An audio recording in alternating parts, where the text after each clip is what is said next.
22 জানুৱাৰী অৰ্থাৎ সোমবাৰে অযোধ্যাত ভগৱান শ্ৰীৰামৰ মন্দিৰ প্ৰাণ প্ৰতিষ্ঠাৰ পিছতেই ৰামলালাৰ সলনি বালক ৰাম কোৱা হ'ব বুলি ঘোষণা কৰে।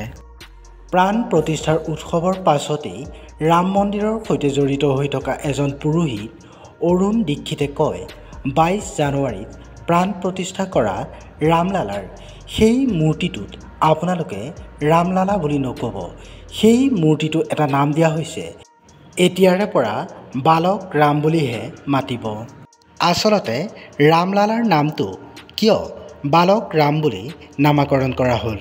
এই বিষয়ে পুৰোহিত অৰুণ দীক্ষিতে কয় যে, যিহেতু 51 ইঞ্চি ওখ ৰামলালাৰ সেই প্ৰতিমূৰ্তি, অৰ্থাৎ ৰামৰ এই মূৰ্তিটোত ৰামৰ 5 বছৰ বয়সীয়া ৰূপ ফুটি উঠিছে, সেয়েহে ইয়াৰ নতুন নাম আমি থিৰাং কৰিছোঁ আৰু সেই বিশেষ নামটো হ'ব বালক ৰাম।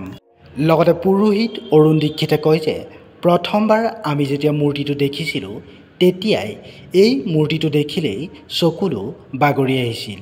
লগতে কয় যে, সেই মুহূৰ্তৰ অনুভূতি মই বৰ্ণনা কৰিব নোৱাৰোঁ। লগতে পুৰোহিতজনে আৰু কয় যে, এতিয়ালৈকে যিমান প্ৰাণ প্ৰতিষ্ঠান অনুষ্ঠানত অংশ লৈছোঁ তাৰ মাজত ৰামলালাৰ প্ৰাণ প্ৰতিষ্ঠান অনুষ্ঠান সকলোতকৈ অলৌকিক বুলি মই ক'ব খুজিম।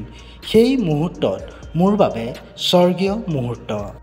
প্ৰিয় বন্ধু-বান্ধৱীসকল, আপুনিও যদি এজন ৰাম ভক্ত, ভিডিঅ'টোত এটা লাইক কৰি কমেণ্টত জয় শ্ৰীৰাম বুলি লিখিবলৈ নাপাহৰিব। ধন্যবাদ।